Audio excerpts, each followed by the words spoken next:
हरे कृष्णा। तो कल हमने 13वां अध्याय देखा था जिसका नाम था प्रकृति, पुरुष और चेतना, है ना। तो उसमें हमने प्रमुखता देखा था कि क्षेत्र क्या है, क्षेत्रज्ञ क्या है ना। जो क्षेत्र यानी क्या, हमारा शरीर, और क्षेत्रज्ञ क्या है, जो इस शरीर को जानता है। तो ऐसे दो बताए गए हैं, ऐसे एक ही नहीं है। हमारी आत्मा ही केवल अपने हमारे शरीर को नहीं जानती, परमात्मा है एक, जो हरेक के हृदय में बैठे हुए हैं। हर जीव के चर अचर सभी के जीव हृदय में वे बैठे हुए हैं, और वो सभी क्षेत्रों को जानने वाले हैं, है ना। तो ये बहुत ही अद्भुत ऐसा ज्ञान हमने 13वें में पाया था, 13वें अध्याय में। और फिर प्रकृति के बारे में भी देखा था हमने।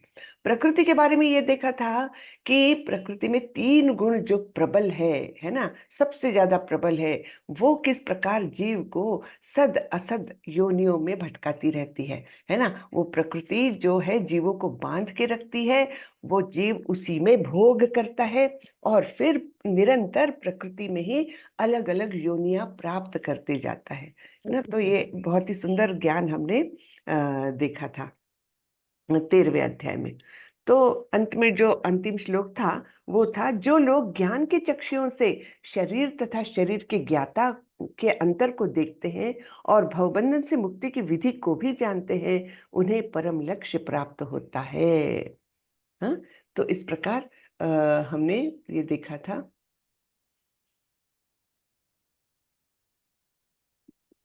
हम्म। तो अब 14वें अध्याय की शुरुआत क्या कर रहे हैं भगवान, हम देखेंगे।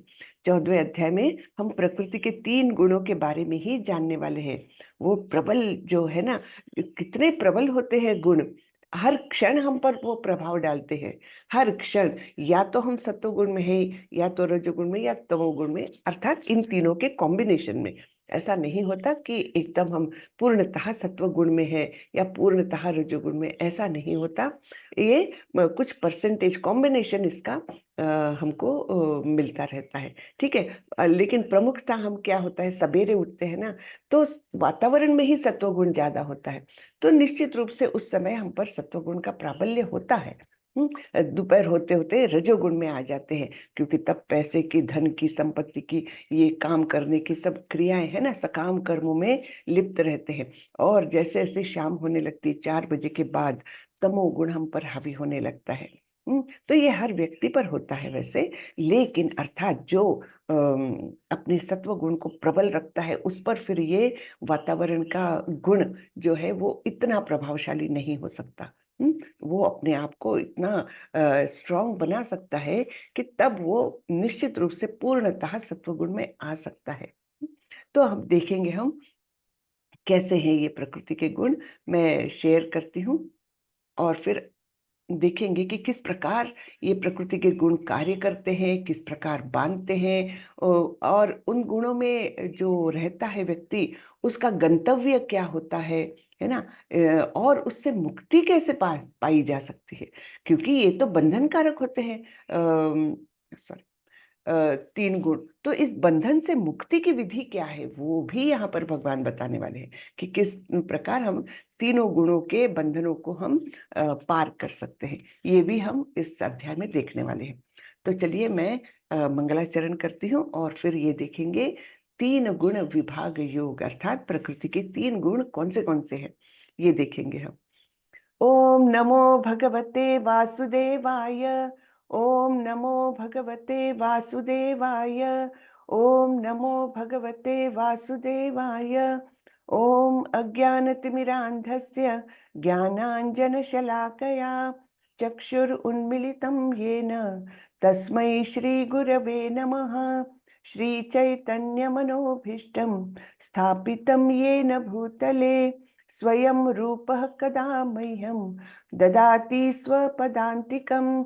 वन्देऽहं श्रीगुरो श्रीयुतपदकमलं श्रीगुरुन् वैष्णवांश्च श्रीरूपं साग्रजातं सहगण रघुनाथान्वितं तं सजीवं साद्वैतं सावधूतं परिजनसहितं कृष्णचैतन्यदेवं श्रीराधाकृष्णपादान् सहगण ललिता श्रीविशाखान्वितांश्च हे कृष्ण करुणा सिंधु दीन बंधु जगतपते गोपेश गोपिका कांत श्री राधा कांत नमोस्तुते तप्त कांचन गौरांगी राधे वृंदावनेश्वरी वृषभानुसुते देवी प्रणमामि हरिप्रिये नमो विष्णुपदाय कृष्णपृष्ठाय भूतले श्रीमते भक्ति वेदांत स्वामी इति नामिने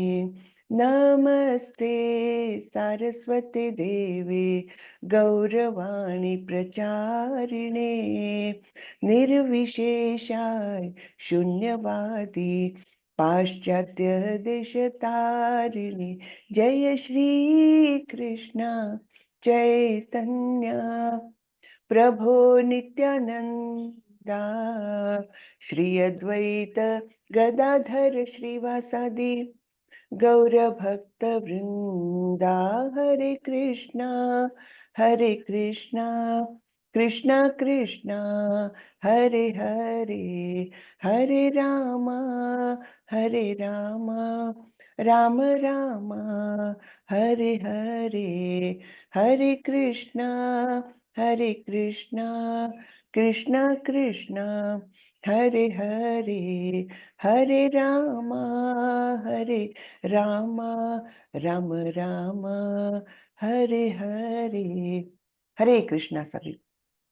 हरे कृष्णा माता जी, हरे कृष्णा। धन्यवाद, प्रणाम। हरे कृष्णा माता जी। हरे कृष्णा माता जी। हरे कृष्णा।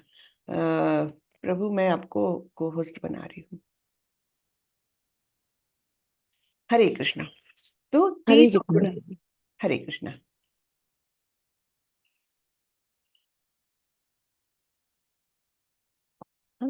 तो तीन गुण विभाग अर्थात प्रकृति के तीन गुण, इनके बारे में अभी हम विस्तार से जानकारी लेने वाले हैं।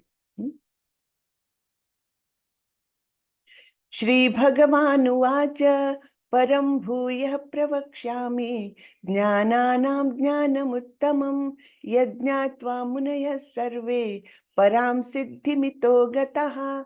भगवान ने कहा अब मैं तुमसे समस्त ज्ञान में सर्वश्रेष्ठ इस परम ज्ञान को पुनः कहूंगा जिसे जान लेने पर समस्त मुनियों ने परम सिद्धि प्राप्त की है। तो पुनः कहूंगा क्यों बोल रहे हैं भगवान? क्योंकि इन तीनों गुणों के बारे में भगवान ने बहुत सारे अध्यायों में उल्लेख किया हुआ है। बिल्कुल दूसरे अध्याय से शुरू किया तो वहां पर बताया है भगवान ने, त्रैगुण्य विषय वेदा निस्त्रैगुण्यो भवार्जुन निर्द्वंद्वो नित्य सत्वस्थो निर्योग क्षेम आत्मवान। तो वहां पर बताया है कि वेदों में जो है तीनों गुणों का उल्लेख किया है। हाँ, लेकिन इन तीनों गुणों से तुमको ऊपर जाना है, अर्थात तुमको गुणातीत होना है और इस प्रकार से तुमको योग में अर्थात भक्ति योग में स्थित होना है।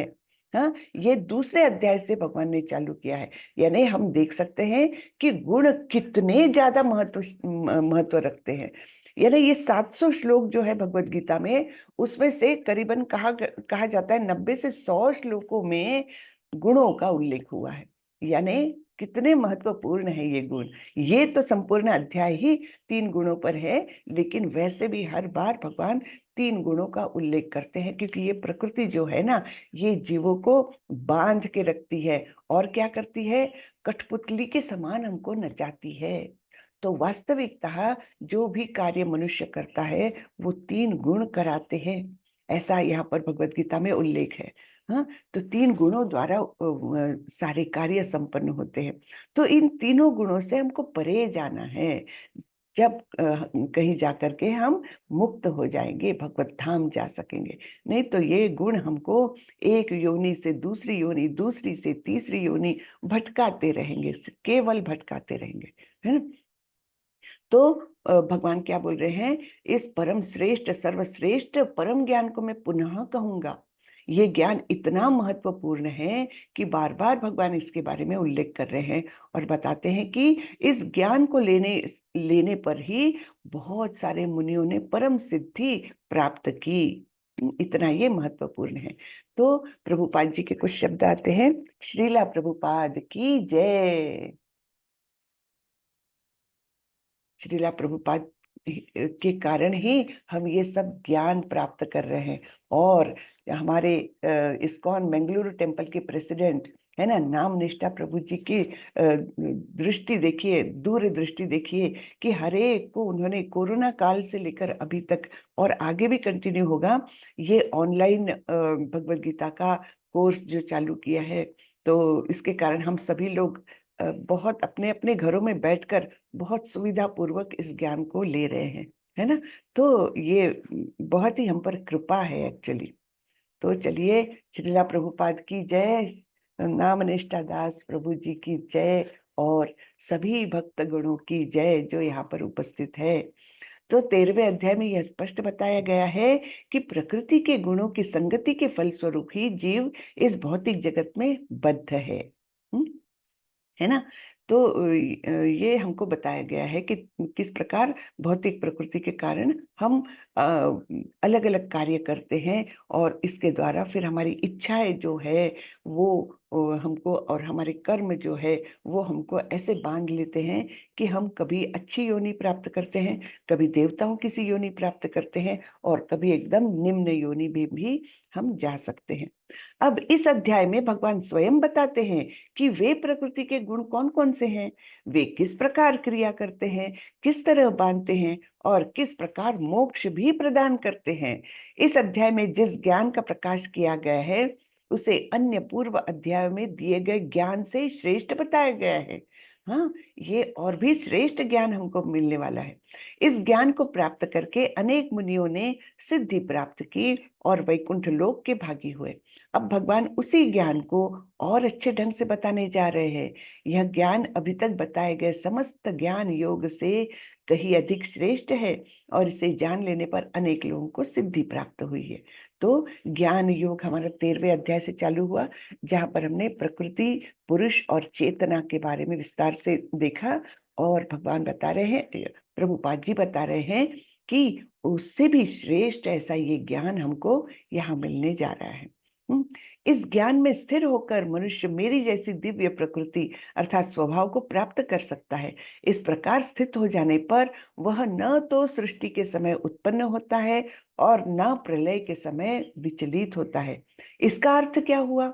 हमने इसके पहले अध्याय में देखा हुआ है, 7वें अध्याय में, कि भगवान बोलते हैं कि ये ब्रह्मांड का कब सृजन होता है, ब्रह्मांडों के अंदर का सृजन जब ब्रह्मा जी का दिन होता है, वो सृजन करते हैं, और उनकी जब रात होती है तब वे विनष्ट हो जाते हैं। यानी भौतिक जगत में जो जो जीव है उनको ये प्रलय इफेक्ट करता है ना, उन पर परिणाम करता है, सृजन होना और विनष्ट होना। लेकिन यहाँ पर बता रहे हैं कि जब वो इस प्रकार से दिव्य प्रकृति को प्राप्त करता है, सारा ये ज्ञान प्राप्त करने के बाद, तब वो भौतिक जगत में रहता ही नहीं है ना। इसका अर्थ वही है ना, सृष्टि के समय उत्पन्न भी नहीं होता और प्रलय के समय नष्ट भी नहीं होता।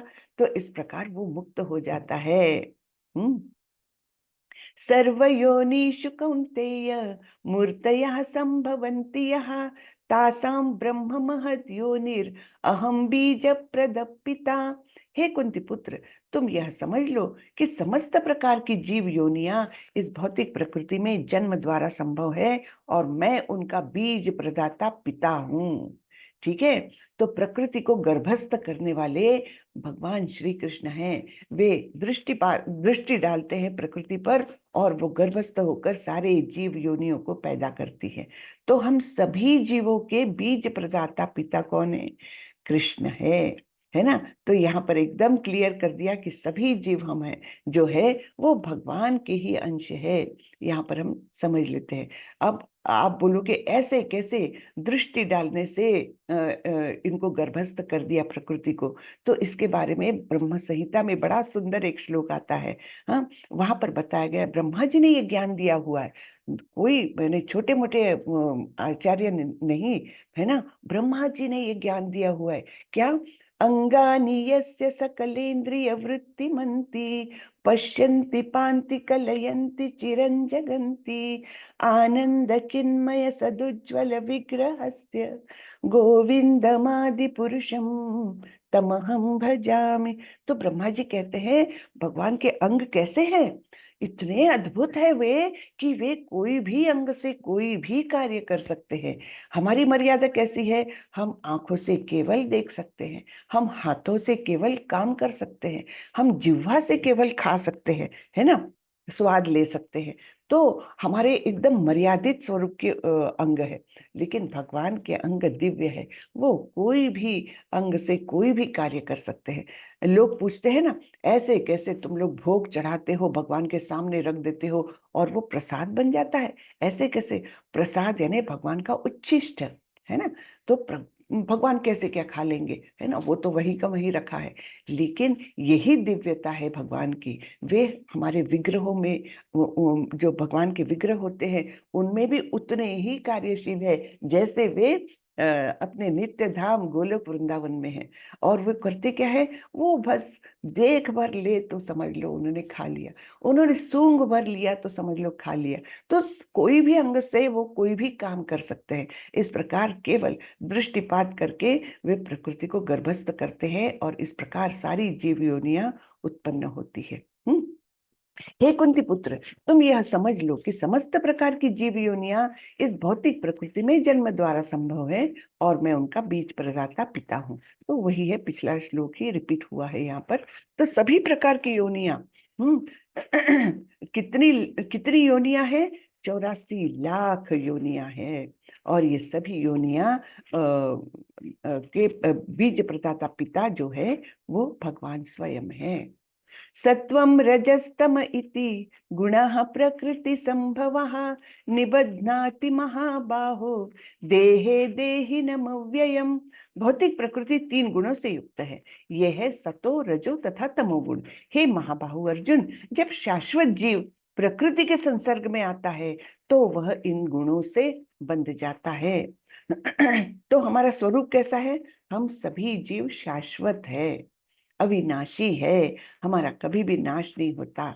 लेकिन हम कुछ अपराध किए हैं, इसलिए उस शाश्वत धाम से हम भौतिक जगत में आए हैं। हमने इच्छा की कि हमको भी स्वामित्व जताना है, हमको भी कोई मतलब कृष्ण से परे कुछ इच्छाएं करना है और कुछ भोग करना है। कृष्ण से मतलब विमुख हो गए हम, और इसलिए भगवान ने हम जैसे जीवों के लिए ये भौतिक जगत बनाया, जहां पर उन्होंने ये प्रकृति के माध्यम से हमको भोग सामग्री उपलब्ध कराई। लेकिन फिर है तो जेल ही। तो हमको प्रकृति ने अपने 3 गुणों के माध्यम से हमको जकड़ लिया है यहाँ पर, और हम अपना अपना ओरिजिनल स्वरूप भूल गए और इसी को, हमारे देह को ही स्व समझने लग गए। यानी मेरा अस्तित्व जो है वो मेरा देह है। इस प्रकार से हम अपनी भ्रामक बुद्धि से हम यहीं पर फिर रहते हैं, है ना। बार बार पुनरपि जननम पुनरपि मरणम पुनरपि जननी जठरे शयनम। बार बार इसी प्रकृति में हम जन्म लेते हैं और इस प्रकार से ये चलता रहता है। तो ये कौन से गुण हैं? 3 गुण, सतो रजो और तमोगुण। हाँ, जब शाश्वत जीव प्रकृति के संसर्ग में आता है तब हम इन गुणों से बंध जाते हैं। तो हम तो इनसे, इनके नियंत्रण में है गुणों के, लेकिन भगवान उनके नियंत्रक है। हाँ, तो भगवान इन 3 गुणों से बाधित नहीं होते। ठीक है, तो भगवान इन सब से परे हैं, ये हमने अच्छे से दृढ़ता पूर्वक समझना चाहिए। नहीं तो हम भगवान के कार्यकलापों को भी हमारे मर्यादित अस्तित्व के दायरे में रखने को देखते हैं और वहीं पर सबसे बड़ी गलती करते हैं, है ना। सारे नियम जो है प्रकृति के द्वारा निर्मित जो नियम है वो सारे हम बद्ध जीवों के लिए हैं, भगवान के लिए नहीं है। भगवान मुक्त है ना। तत्र सत्वं निर्मलत्वात् प्रकाशकमनामयम् सुख संगेन बध्नाति ज्ञान संगेन चानघ। हे निष्पाप, सतो गुण अन्य गुणों की अपेक्षा अधिक शुद्ध होने के कारण प्रकाश प्रदान करने वाला और मनुष्य को सारे पाप कर्मों से मुक्त करने वाला है। जो लोग इस गुण में स्थित होते हैं वे सुख तथा ज्ञान के भाव से बंध जाते हैं। तो सत्व गुण के बारे में बता रहे हैं। सत्व गुण इन 3 गुणों में सर्वश्रेष्ठ है। और क्या करता है? प्रकाश प्रदान करता है, अर्थात ज्ञान का प्रकाश, है ना, हमारे मन से अज्ञान दूर करता है। लेकिन ये कौन सा ज्ञान है? ये भौतिक ज्ञान ही है, क्योंकि है तो हम भौतिक जगत में, है तो हम भौतिक गुण के बंधन में। तो इस प्रकार ये प्रकाश देने वाला, ज्ञान देने वाला, अर्थात भौतिक ज्ञान देने वाला, और मनुष्य को सारे पाप कर्मों से मुक्त करने वाला है। क्योंकि जब ये ज्ञान रहेगा तो हमको अच्छा बुरा क्या है ये सब मालूम होगा, और हम धीरे धीरे पाप कर्मों से मुक्त रहते हैं, है ना। जो लोग इस गुण में स्थित होते हैं वे सुख तथा ज्ञान के भाव से बंध जाते हैं। तो बंधन कौन सा है यहाँ पर? सुख और ज्ञान। तो ऐसे लोग होते हैं ना जो अच्छे पढ़े लिखे लोग होते हैं, संपन्न लोग होते हैं, तो वो कैसे समझते हैं कि मैं सामान्य लोगों से मैं वरिष्ठ हूँ, यानी अच्छी स्थिति में हूँ, तो और मैं सुखी हूँ, मेरे पास धन दौलत है, घर है, सब कुछ है ना, अच्छा परिवार है ना, तो उनको लगता है मैं कितना सुखी हूँ। तो सुख और ज्ञान, और उनको लगता है कि मैं कितना ज्ञानी हूँ, और इस ज्ञान के कारण ही मैं मतलब दूसरों से भिन्न हूँ, सामान्य लोगों से भिन्न हूँ, और उनसे वरिष्ठ हूँ। इस प्रकार से ये बंधन हो जाता है उनका। तो देखिए सत्व गुण भी कैसे बांधता है। यानी आप इमेजिन करें कि एक कैद खाने में ABC ग्रेड के कैदी होते हैं, है ना। तो A ग्रेड के कैदी को क्या मिलता है? हाँ, थोड़ा अच्छा खाना मिलेगा, थोड़ा सा गद्दा मिल जाएगा सोने के लिए, है ना, थोड़ा साफ कमरा मिलेगा, कुछ बुक्स मिल जाती पढ़ने के लिए। इस प्रकार से उसको थोड़ी सुविधाएं ज्यादा मिलती है, लेकिन है तो वो जेल में ही, है ना। तो जेल के बाहर तो नहीं आया हुआ, यद्यपि उसको सुख और ज्ञान का भाव उसको लगता है, लेकिन वही उसका बंधन का कारण होता है। हम अब रजोगुणों के बारे में सुनेंगे हम। रजो रागात्मकम विद्धि तृष्णा संग समुद्भवम तन्निबध्नाति कौन्तेय कर्म संगे न देहिनम। हे कुंती पुत्र, रजोगुण की उत्पत्ति असीम आकांक्षाओं तथा तृष्णा से होती है, और इसी के कारण से यह देहधारी जीव सकाम कर्मों से बंध जाता है। तो यहाँ बंधन कौन सा है? सकाम कर्म, यानी मुझे ये प्राप्त करना है इसलिए मैं ये कार्य कर रहा हूँ। इस प्रकार से जो कर्म होते हैं वो सकाम कर्म कहलाते हैं ना। तो सकाम कर्म उनके बंधन का कारण है। और उसका स्वभाव कैसा होता है? ये रजोगुण की उत्पत्ति कहाँ से होती है? बहुत सारी इच्छाएं, मुझे ये लेना है, मुझे वो पढ़ना है, मुझे ये कार्य करना है ना, ऐसा घर बनाना है, ऐसी कार लेना है। इच्छाएं, अनंत इच्छाएं, और इच्छाओं की कभी भी तृप्ति नहीं होती, है ना। आप एक इच्छा पूरी करोगे 10 उत्पन्न हो जाती है उसी में से, बराबर है ना।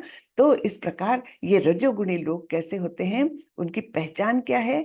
उनकी इच्छाएं कभी खत्म ही नहीं होती, और इस प्रकार ये तृष्णा जो है, अतृप्ति जो है, कि मुझे ये भी चाहिए, वो नहीं मिला मुझे अभी तक, इस प्रकार की जो उनकी तृष्णा है वो कभी भी सेटिस्फाई नहीं होती है, तृप्त नहीं होती है ना। तो इस प्रकार ये सकाम कर्मों से बंधे रहते हैं। और तमोगुणी लोगों का तो क्या कहना। तमस्त्वं ज्ञानजं विद्धि मोहनं सर्वदेहिनां प्रमादालस्य निद्राभि स्तन्निबध्नाति भारत। हे भरतपुत्र, तुम जान लो कि अज्ञान से उत्पन्न तमोगुण समस्त देहधारी जीवों का मोह है। तो ये उत्पन्न कहाँ से होता है? मोह से, अज्ञान से उत्पन्न होता है, और इस प्रकार वो मोहित होता है। अज्ञान, इस गुण के प्रतिफल पागलपन, यानी प्रमाद, आलस तथा नींद है, जो बद्ध जीव को बांधते हैं। यानी तमोगुण सबसे निचले तरीके का गुण बताया गया है, उसमें पागलपन। और ऐसे लोग बहुत ज्यादा सोते हैं, बहुत ज्यादा आलसी होते हैं, और तो और ये लोग निश्चित रूप से कुछ ना कुछ नशा करने के आदी हो जाते हैं, और इसके कारण और वे प्रमाद करते हैं, कुछ ना कुछ गुनाह करते हैं, है ना। तो इस प्रकार ये हम देखते हैं, ये चीजें तमोगुणी लोगों को बांध के रखती है। उत्पन्न कहाँ से होती है? अज्ञान से। हम्म। तो इस प्रकार हम देखते हैं कि किस प्रकार सतोगुण ज्ञान से, यानी प्रकाश से पैदा होता है, और वो सुख और ज्ञान के भावना से बांध के रखता है। रजोगुण असीम आकांक्षाओं से उत्पन्न होता है, और वो सकाम कर्मों में बांध के रखता है। और तमोगुण अज्ञान से उत्पन्न होता है, और ये जो है पागलपन, आलस और नींद उनके बंधन का कारण बनती है। ठीक है। सत्वं सुखे संजयति, रजः कर्मणि भारत, ज्ञानमावृत्य तु तमः, प्रमादे संजयत्युत। हे भरत पुत्र, सतोगुण मनुष्य को सुख में बांधता है, रजोगुण सकाम कर्म में बांधता है, और तमोगुण मनुष्य के ज्ञान को ढक कर उसे पागलपन से बांधता है। तो ये दूसरी बार बता रहे हैं भगवान कि बंधन कौन सा है। सत्वगुण में सुख, रजोगुण में सकाम कर्म, और तमोगुण में पागलपन, ये बंधन के कारण होते हैं। तो अब आजकल की परिस्थिति में आप लोग बता सकेंगे कि कौन सा गुण सबसे ज्यादा प्रबल है हमारे समाज में, पूरी दुनिया में, पूरे पृथ्वी पर सबसे ज्यादा प्रबल गुण कौन सा है आज की स्थिति में? हाँ, वो है तमोगुण। रजोगुण। नहीं, रजोगुण है। रजोगुण रजोगुण। सबसे ज्यादा प्रबल है। सब लोग होड़ में लगे हैं, रैट रेस में लगे हुए हैं, है ना, कि मुझे ये चाहिए, मुझे वो चाहिए, भौतिक सुख के पीछे पागल है, असीम आकांक्षा है। हाँ, और वो हम छुटपन से उनको गुट्टी पिलाते हैं, तेरे को बड़ा होकर क्या बनना है बेटा? हाँ, बड़ा आदमी बनना, बड़ी कार लेना, बड़े घर में रहना, ये हम उनको बचपन से एक प्रकार से गुट्टी पिलाते हैं, है ना।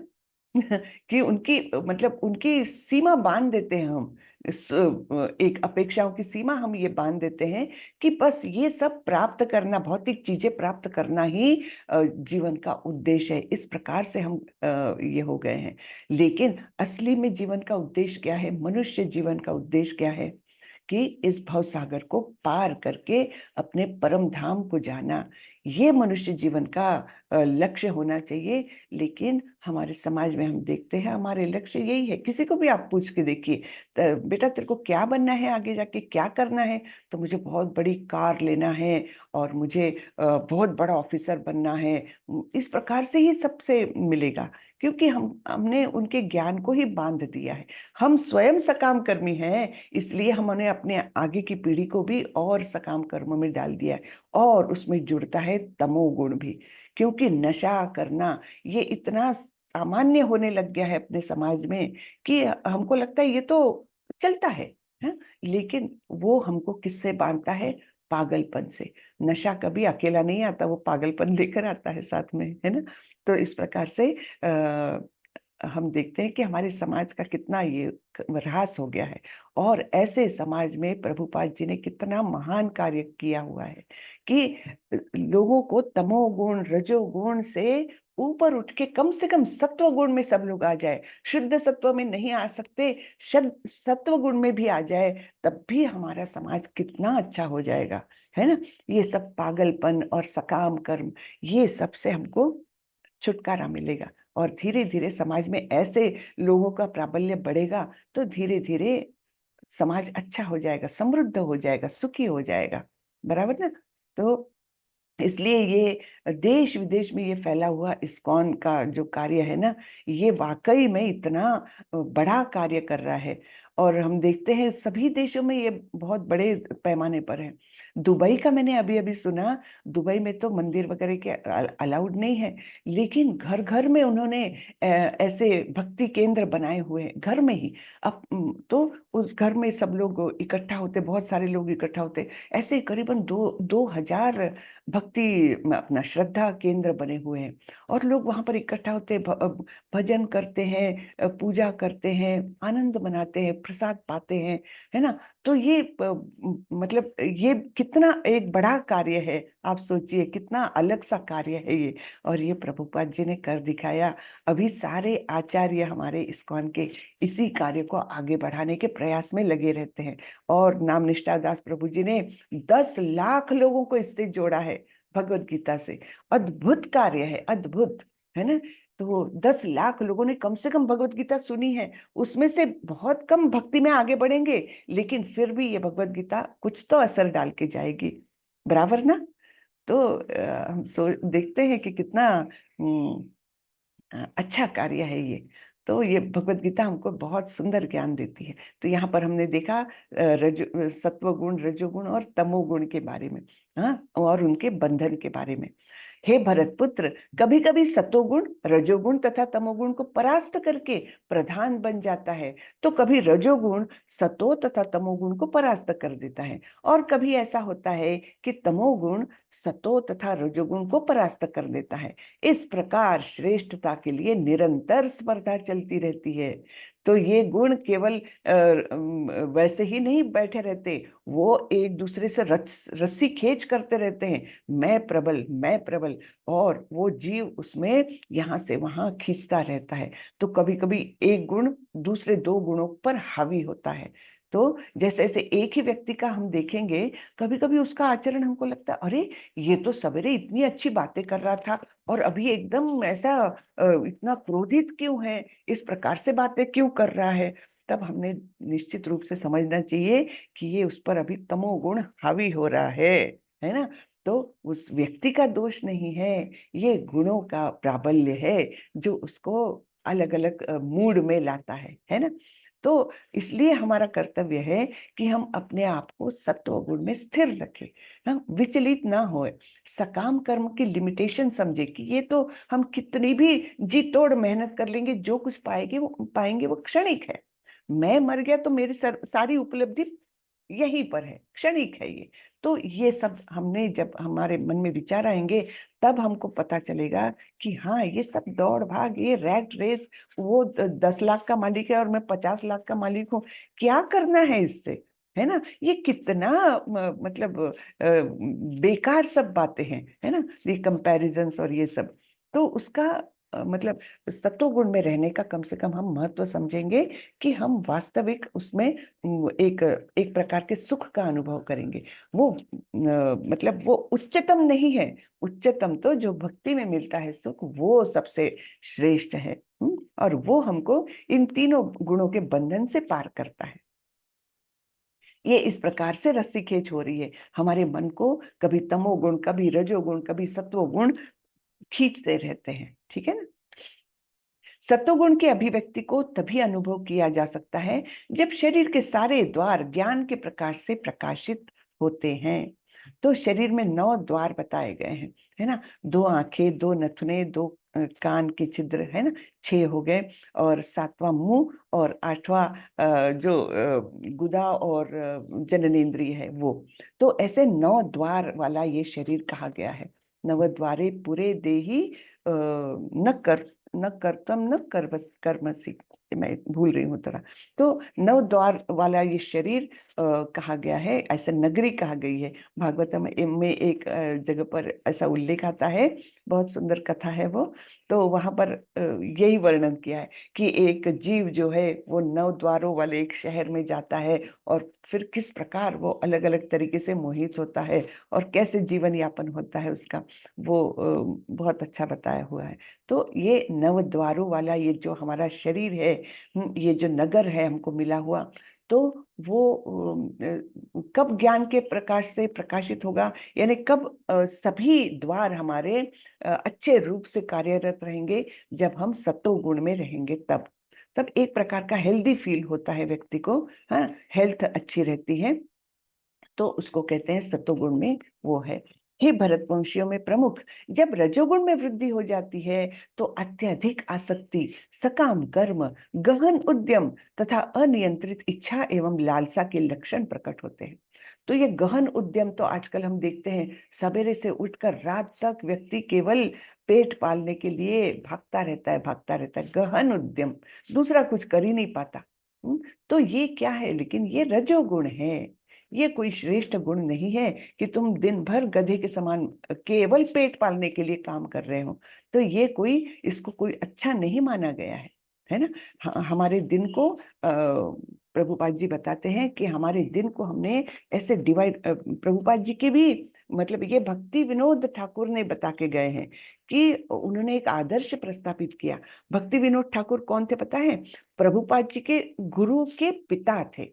हाँ, भक्ति विनोद ठाकुर वो मैजिस्ट्रेट थे अंग्रेजों के जमाने के, और इतने श्रेष्ठ दर्जा था उनका कि अंग्रेज भी उनसे बिल्कुल लोहा मानते थे कि इतना क्विक डिसीजन। नहीं तो हम देखते हैं जुडिशियरी में कितने सालों साल एक केस पड़ा रहता है, लेकिन भक्ति विनोद ठाकुर की ये खासियत थी कि वो बहुत जल्दी निर्णय दे देते थे और केसेस को ऐसे इतने योग्य तरीके से निपटाते थे। उनके जो वो रहते थे, न्याय दिया हुआ उन्होंने जो रहता था उसका लोग मतलब पाठ करते थे, पठन करते थे कि इतना अच्छा उन्होंने निर्णय दिया। इतने अद्भुत बुद्धिमान थे। और भक्ति में तो उनका तो उन्होंने कितनी सारी किताबें लिखी है जो आज भी हम सबके लिए गाइडलाइंस जैसे हैं बिल्कुल। तो ऐसे तो उन्होंने कैसे, और गृहस्थ थे, है ना, गृहस्थ थे उनके कुछ मुझे लगता है 8 या 10 बच्चे थे, गृहस्थ थे। तो तीनों क्षेत्र उन्होंने कैसे मैनेज किए थे कि गृहस्थ के रिस्पॉन्सिबिलिटी भी है ना, और भक्ति में भी, और मतलब अपना शरीर भी सुचारू रूप से चलाना, ये सब करते थे। तो उन्होंने बताया था कि 24 घंटे को 8 8 8 में डिवाइड करो। 8 घंटा तो आप अपने काम को दो जो आपका रोजी रोटी देगा, है ना।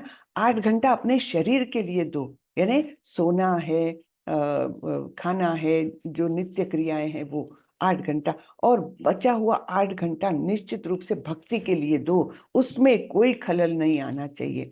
तो इस प्रकार उन्होंने आदर्श प्रस्तापित किया था कि क्या कैसा जीवन जीना चाहिए।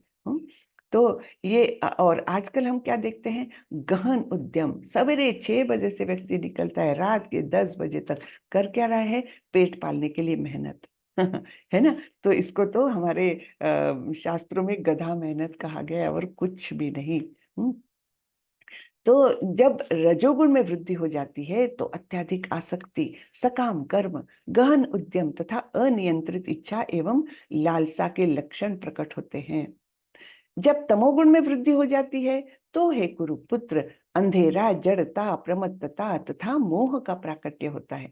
तो तमोगुणी लोग कैसे होते, देखिए एडिक्ट है ये, हाँ, नशा पानी करके वो एक जगह पर पड़ा रहेगा, गंदगी में पड़ा रहेगा, है ना। तो अंधेरा का क्या है, अज्ञानता। और फिर जब उसकी लालसा पूर्ण नहीं होती, हाँ, या फिर नशे में रहते हुए भी उनसे बहुत बड़े बड़े अपराध हो जाते हैं, है ना। इस प्रकार उसकी बुद्धि भ्रमित रहती है, हमेशा भ्रमित रहती है। जब कोई सत्वगुण में मर जाता है तो वह शुद्ध उच्च ग्रहों की ओर जाता है। जो सत्वगुण में मरता है वो उच्च लोकों में, देवताओं के लोकों में उसका वो जाता है। जब कोई रजोगुण में मरता है तो वह सकाम कर्मियों के बीच जन्म ग्रहण करता है, और जब कोई तमोगुण में मरता है तो वह पशु योनि में जन्म धारण करता है। तो सकाम कर्मियों के बीच यानी इस भूलोक में, भूअर लोक में, बस यहीं पर भटकेगा, वो सकाम कर्मियों के बीच जन्म लेगा। और जो तमोगुण में मरेगा वो तो पशु योनि को प्राप्त करेगा।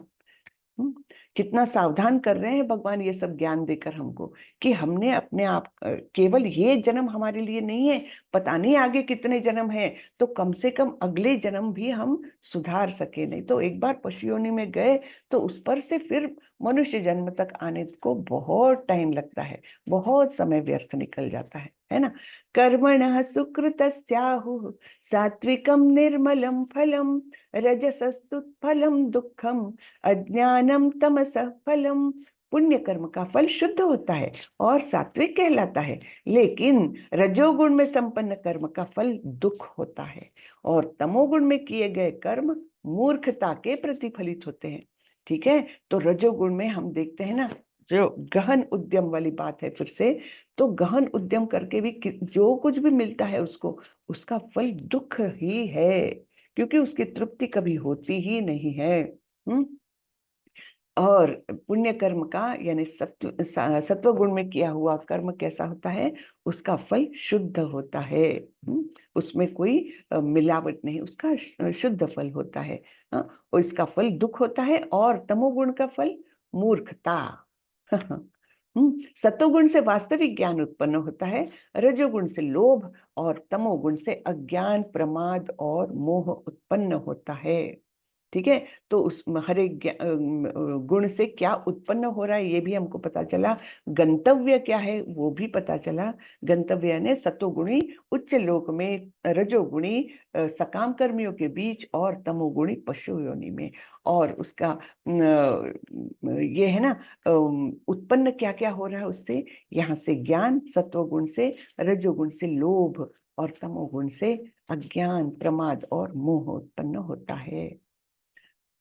ठीक है। ऊर्ध्वं गच्छन्ति सत्त्वस्था, मध्ये तिष्ठन्ति राजसः, जघन्य गुणवृत्तिस्था, अधो गच्छन्ति तामसः। सतोगुणी व्यक्ति क्रमशः उच्च लोगों को ऊपर जाते हैं, रजोगुणी इसी पृथ्वी लोक में रह जाते हैं, और जो अत्यंत गर्हित तमोगुण में स्थित है वे नीचे नरक की ओर जाते हैं। ठीक है। तो ये भी मार्ग भी बता दिया कि हम कौन से डायरेक्शन में जाएंगे, उच्च उच्च लोकों में जाएंगे, या यहीं पर पृथ्वी लोक में रहेंगे, या फिर निम्न योनि में नरक लोगों की ओर जाएंगे। जैसे ये विमान टेक ऑफ कर रहा है तो ऊपर जा रहा है सत्वगुणी, है ना, और तमोगुणी का तो एक्सीडेंट हो गया, वो जाएगा एकदम डाइव करके कहीं, तो भी उसका एक्सीडेंट हो जाएगा। ठीक है ना। तो ये एक ब्रह्मांड का चित्र हमको यहाँ पर देखने को मिलता है। एक ब्रह्मांड है ये केवल, हाँ। तो वन यूनिवर्स है ना। तो यहाँ पर गर्भोदकशाही विष्णु है जो गर्भोदक ओशन में लेटे हुए हैं, है ना, अनंत नाग पर एकदम आराम से लेटे हुए हैं। लक्ष्मी जी उनके पैर दबा रही है निरंतर।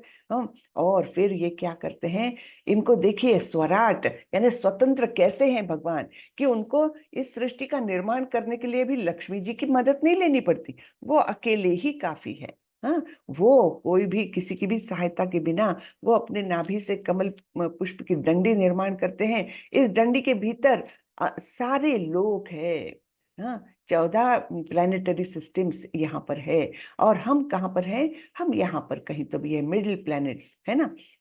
तो यहाँ पर हमारी स्थिति है, हम सतोगुण में स्थित होकर ऊपर की ओर जा सकते हैं, रजोगुण में स्थित होंगे तो यहीं पर रहेंगे, और तमोगुण में स्थित होंगे तो हम नीचे अतल, वितल, सुतल, तलातल, महातल, रसातल, पाताल, है ना, ये हेलिश प्लैनेट्स इसको कहा गया है। हाँ, तो इनमें कहीं भी जा सकते हैं।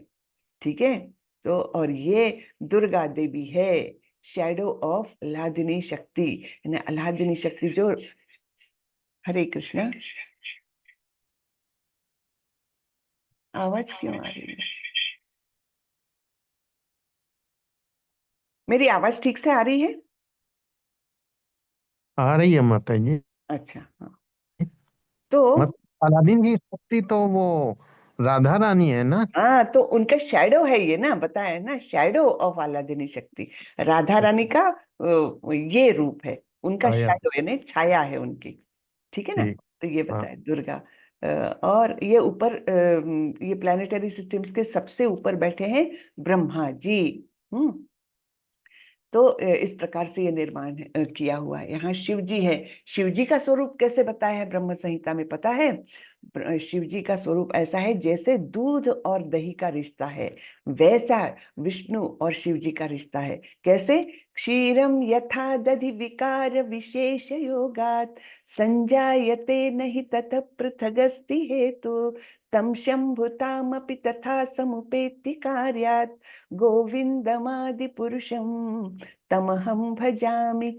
तो वहां पर ब्रह्मा जी बोलते हैं, मैं ऐसे गोविंद को प्रणाम करता हूँ जिन्होंने जिस प्रकार दूध से दही बनता है उस प्रकार उन्होंने अपने स्वरूप को शिव जी में ट्रांसफर कर दिया है, बदल दिया है ना। तो दही से तो दूध नहीं बन सकता, दूध से ही दही बन सकता है। इस प्रकार ये ट्रांसफॉर्मेशन को समझ सकते हैं हम। तो शिव जी का ये स्थान है। और शिव जी कैसे हैं? वैष्णवानाम परम क्या बोलते हैं, वैष्णवानाम यथा शंभो। तो सारे वैष्णवों में यानी सारे भक्तों में जो परम भक्त है वो है शिव जी, है ना। वैष्णवानाम यथा शंभो ऐसे कहा गया है। ठीक है। अब ये ब्रह्मांड का कवरिंग कैसा है, ये देखिए, अर्थ, वाटर, फायर, एयर, ईथर, यानी भूमि जल वायु है ना, पृथ्वी आकाश ये सब है, या भूमि जल अग्नि वायु और आकाश, ये 5 स्तर पहले हैं। उसके बाद mind, intelligence and false ego, है ना। तो ये भौतिक जो हमने विभिन्न भिन्ना प्रकृति अष्टधा, ये 7वें अध्याय में पढ़ा है ना, भूमि रापो अनलो वायु खम मनो बुद्धिरेव च अहंकार इति यन्मे भिन्ना प्रकृति अष्टधा, ये भगवान से भिन्न हुई 8 प्रकृति के अंग है ये। तो ये इसको कवर करते हैं। Each covering is 10 times the diameter of the previous covering, यानी ये उसकी मात्रा, उसका स्पैन बढ़ते जाता है, 10 टाइम्स बढ़ते जाता है हर एक लेयर के साथ। इतना ये अद्भुत क्रिएशन है, देखिए हम तो मतलब समझ भी नहीं सकते हैं। तो ये ऐसा शॉर्ट में ये बताया गया है। तो ये ऐसा हमारा one universe among unlimited material universes, ऐसे अनंत ब्रह्मांड भगवान निर्माण करते हैं, महाविष्णु निर्माण करते हैं, है ना। तो इसमें से ये एक हुआ, ठीक है। जब कोई यह अच्छी तरह जान लेता है कि समस्त कार्यों में प्रकृति के तीनों गुणों के अतिरिक्त अन्य कोई कार्य नहीं है, और जब वह परमेश्वर को जान लेता है जो इन तीनों गुणों से परे हैं, तो वह मेरे दिव्य स्वभाव को प्राप्त होता है। तो समस्त कार्यों में जो भी कार्य होते हैं उनमें एक्चुअली प्रकृति के 3 गुण ही करते हैं। क्योंकि जैसे कठपुतली बंधी हुई, तो क्या कठपुतली हाथ पैर हिलाती है? नहीं, उसको जो बांधे रखता है, रस्सी से बांधे रखता है, वो एक्शन करता है, तब जाकर इनके हाथ पैर हिलते हुए दिखते हैं हमको, लेकिन करने वाला अलग है। वैसे ही हम जीवों को बांध करके रखने वाले ये तीनों गुण क्या है, हमको कठपुतली के समान नचाते हैं। हाँ, तो ये जब हम जान लेते हैं कि हम बद्ध जीव हैं, हमको प्रकृति नचा रही है, लेकिन मैं भिन्न हूं, उससे मैं भिन्न हूं, और भिन्न होते हुए मैं किसका अंश हूं? भगवान का अंश हूं, है ना। ये अपने स्वरूप को जो जान लेता है, वो धीरे धीरे गुणों से परे हो जाता है, हाँ, और फिर भगवान के दिव्य स्वभाव को प्राप्त करता है। जब देहधारी जीव भौतिक शरीर से संबंधित तीनों गुणों को लांघने में समर्थ होता है, तो वह जन्म मृत्यु बुढ़ापा तथा अनेक कष्टों से मुक्त हो सकता है, और इसी जीवन में अमृत का भोग कर सकता है। इतना इंपॉर्टेंट है, देखो, इसी जीवन में, यानी ऐसा नहीं कि मरने पर ही हम गोलोक वृंदावन जाएंगे या वैकुंठ जाएंगे, यहीं पर रहते हुए भी हम वो स्वाद ले सकते हैं, वो आनंद ले सकते हैं भक्ति में स्थित होकर, है ना। तो यहाँ पर एक छोटा सा वीडियो हम देखेंगे। मैं ऑडियो करती हूँ। हरे कृष्ण, देखिए अभी है। हाँ, हरे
ठीक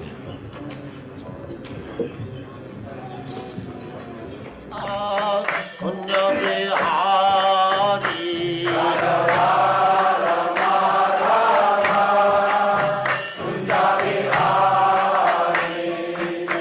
गोपी जन वल्लभ गिरिवरधारी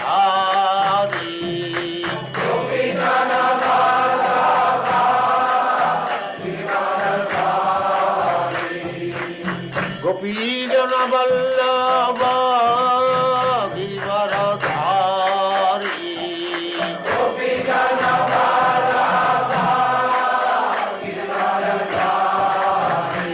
जय राधा माधव कुंज बिहारी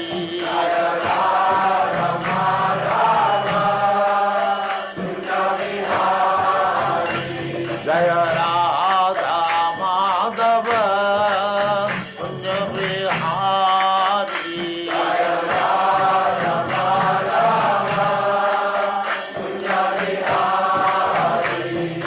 गोपी जन वल्लभ गिरिवरधारी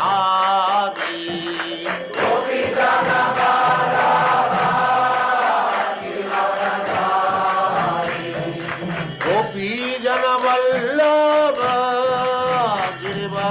गिरिवरधारी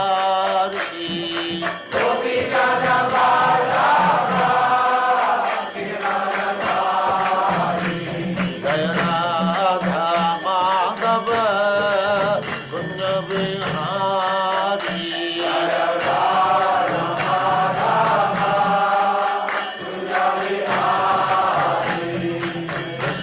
यशोदानंदन व्रज जन रंजन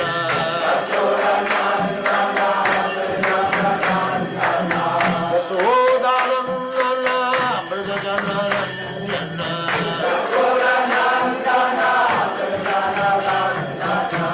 यशोदानंदन व्रज जन रंजन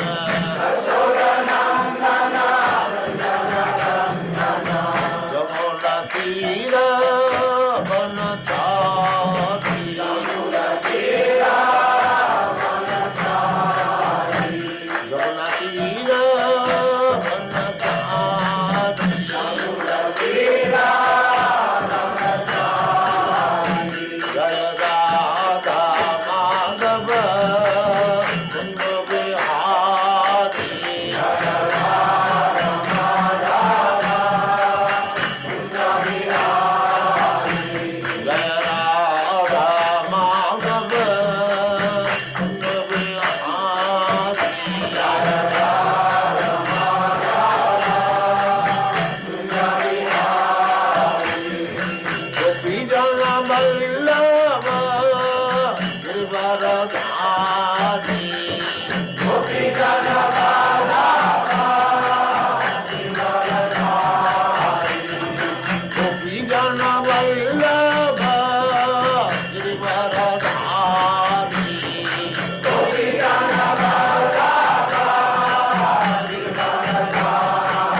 सर्वं सुपरिव्राजकाचार्य सरस्वती सिद्धांत सरस्वती भूषाण प्रभुपाद की जय।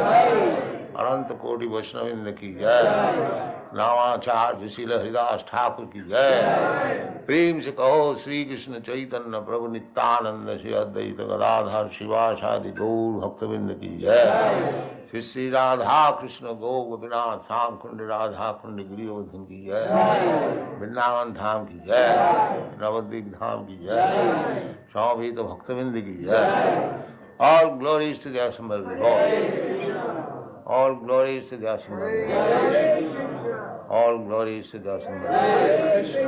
Thank you very much.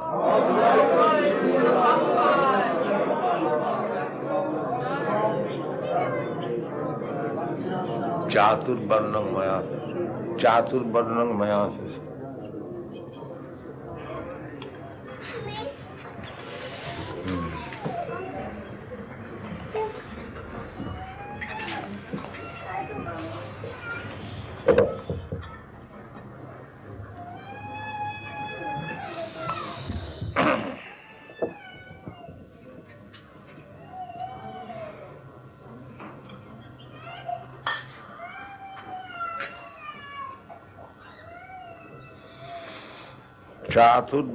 मया सृष्टम गुण कर्म विभागश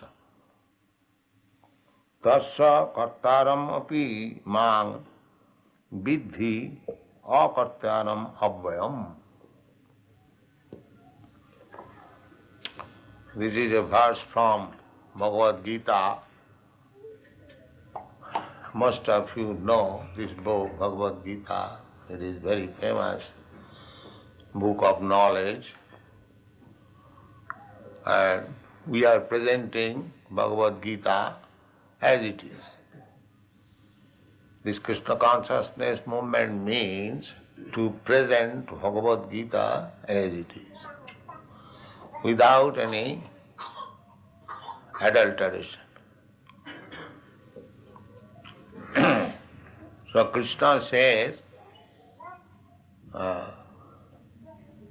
four classes of men. Chatur Varna. Chatur means four. And Varnam means division of society. Just like Varna means color. As there are division of color, red, blue and yellow. Similarly, human being, human society should be divided according to the quality. The quality is also called color. जी हाँ, तो चलिए, हमने एक छोटा सा video देखा प्रभुपाद जी का, है ना। जो उसकी शुरुआत में जो गाया जा रहा था ना, वो है ब्रह्म संहिता, है ना। गोविंदमादि पुरुषम तमहम भजामि, ठीक है। और देखिए कैसे भक्त लोग उनके बने थे, हाँ। सभी विदेशी जिन्होंने कभी कृष्ण का नाम भी नहीं सुना होगा, उनको इतना भक्त बनाया प्रभुपाद जी ने। कैसा अद्भुत कार्य किया। उनको तो यानी उनमें से बहुत लोग जो हिप्पीज थे, एक्चुअली हिप्पीज यानी क्या, जो समाज का कोई भी रूल का बंधन मानते ही नहीं थे। जब चाहे जहां चाहे सोना, जो करना है करना, बाल बड़े, गंदगी, हाँ, महीना महीना नहाना नहीं, नियम कानून बिल्कुल पालते ही नहीं थे। ऐसे लोगों को उन्होंने भक्त बनाया।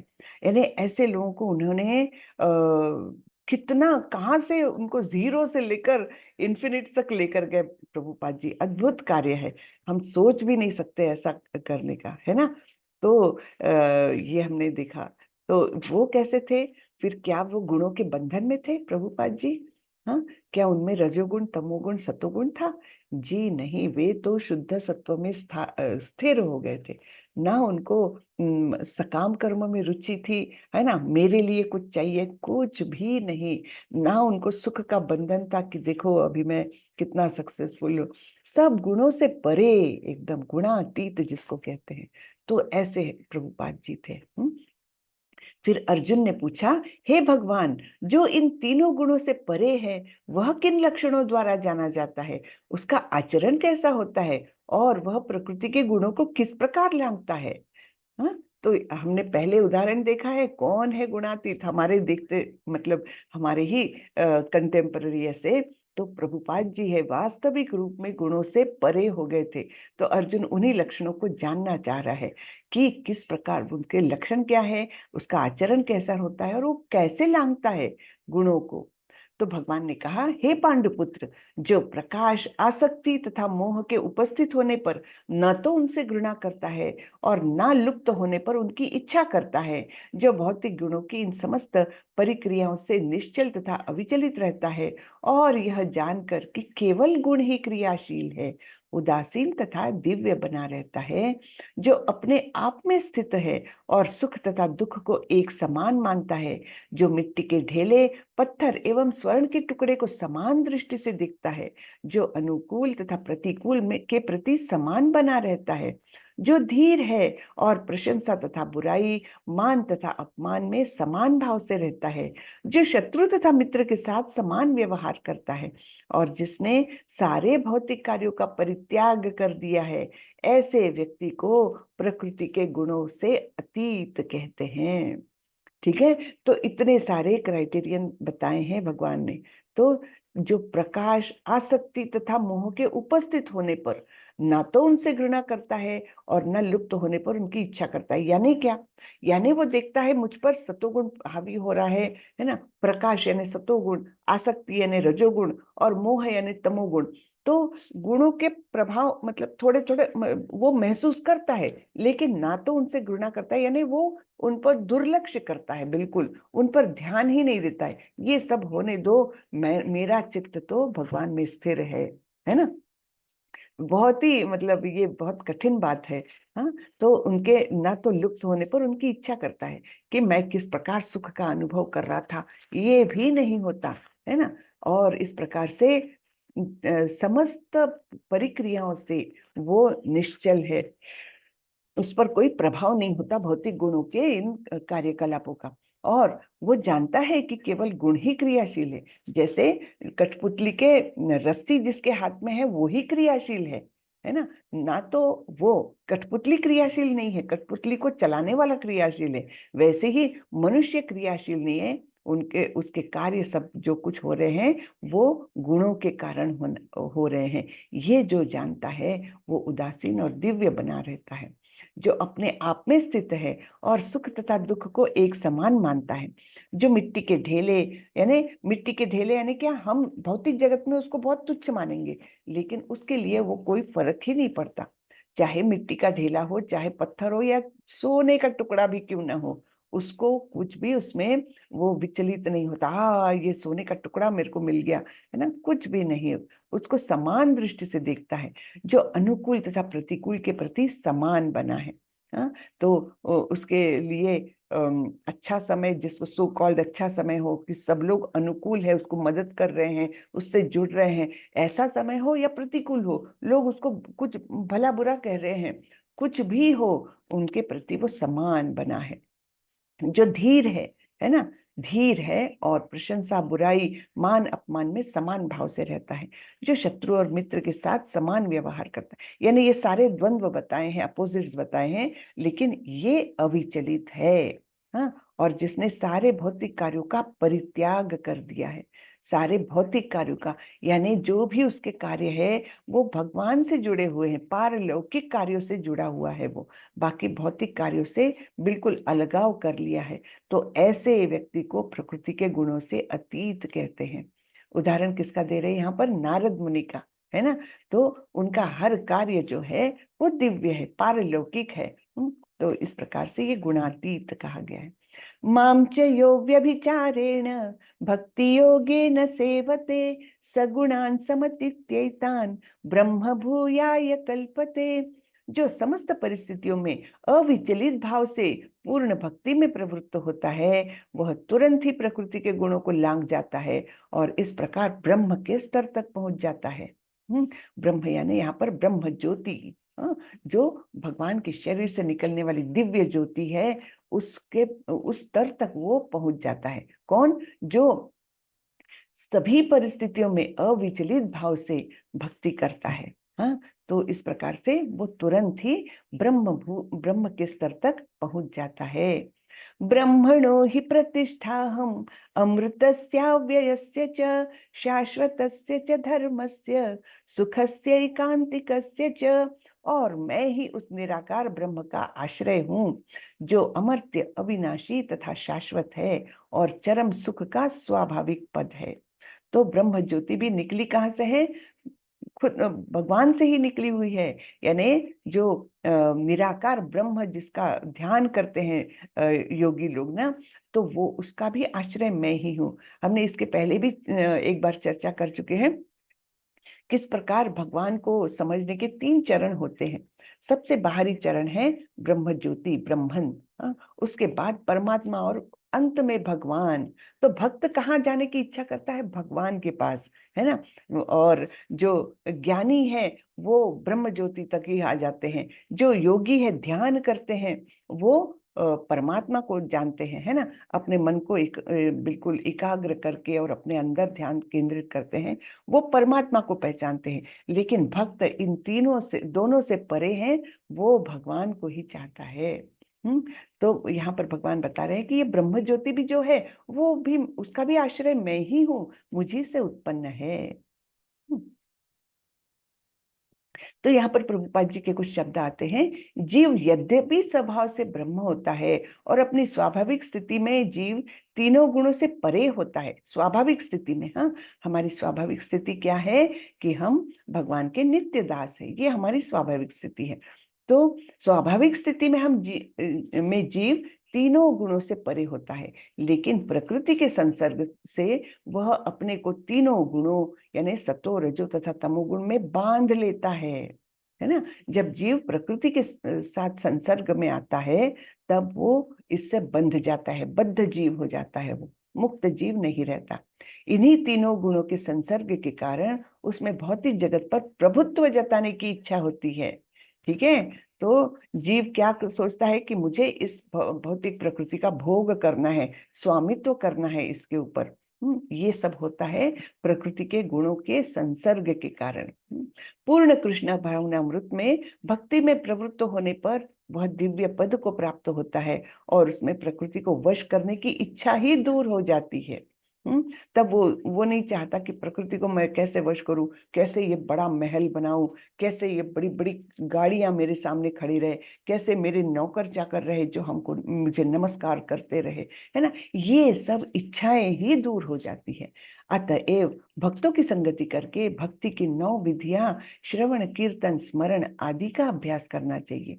धीरे धीरे ऐसी संगति से तथा गुरु के प्रभाव से मनुष्य की प्रभुता जताने वाली इच्छा समाप्त हो जाएगी और वह भगवान की दिव्य प्रेमा भक्ति में दृढ़ता पूर्वक स्थित हो सकेगा। ठीक है ना। तो इस प्रकार हमने करना क्या है, शुरुआत कहाँ से करनी है? अगर हमको गुणों के प्रभाव से मुक्त होना है तो हमको पहले तो भक्तों की संगति से ये विधियों को अपनाना है। सुनो भगवान की लीलाएं, सुनो भगवान का कीर्तन सुनो, है ना। तो श्रवण करना है, फिर कीर्तन भी करना है ना। नाम जप करो। तो इस प्रकार कीर्तन करो, फिर स्मरण करो। जो भी कार्य करते हो मन में भगवान का स्मरण करते रहो। इस प्रकार श्रवणम, कीर्तनम, स्मरणम, वंदनम, मैं बराबर बोल रही ना, श्रवणम, कीर्तनम, स्मरणम, अर्चनम, वंदनम, और बताएं कोई जी माता जी। बताइए। जी, पाद सेवन, कीर्तन, स्मरण, पाद सेवन, अर्चन, वंदन, हाँ, दास, सत्य, आत्मनिवेदन। शाबाश, वेरी गुड, है ना। तो ये 9 विधियां बताइए। देखिए मेरी मेमोरी थोड़ी थोड़ी गड़बड़ हो जाती है बीच में।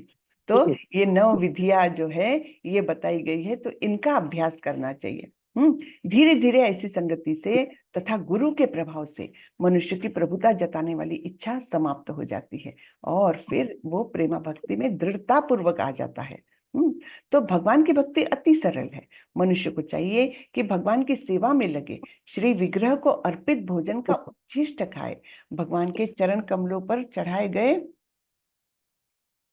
भगवान के चरण कमलों पर चढ़ाए गए पुष्पों की सुगंध सूंघे, भगवान के लीला स्थलों का दर्शन करें, भगवान के विभिन्न कार्यकलापों और उनके भक्तों के साथ प्रेम विनिमय के बारे में पढ़े, सदा हरे कृष्ण कृष्ण कृष्ण हरे हरे, हरे राम राम राम हरे हरे का अभ्यास करें।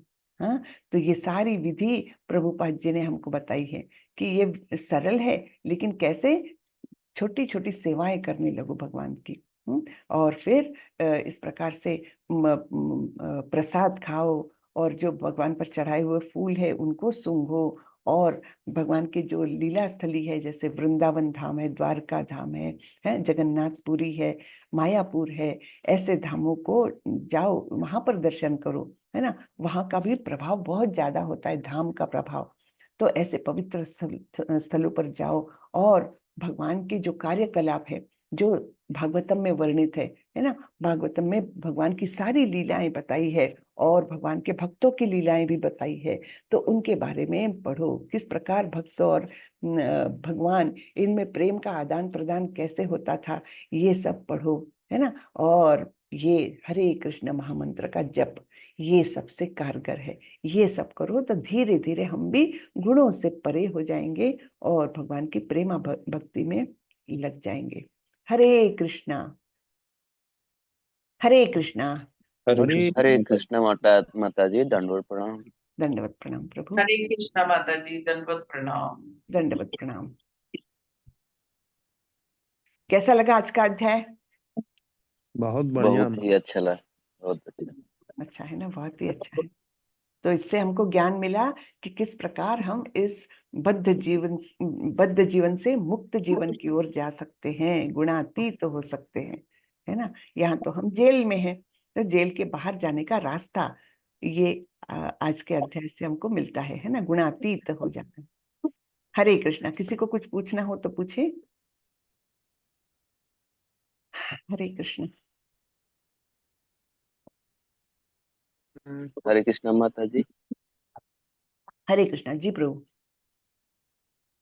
माता जी, जैसे कि कोई अगर मानिए कि तामसिक गुण वाले अगर भक्त हैं, तो क्या वो कृष्ण को प्राप्त करते हैं, परमात्मा को? ये हुए हैं, प्रभुपाद जी ने कर दिखाया है।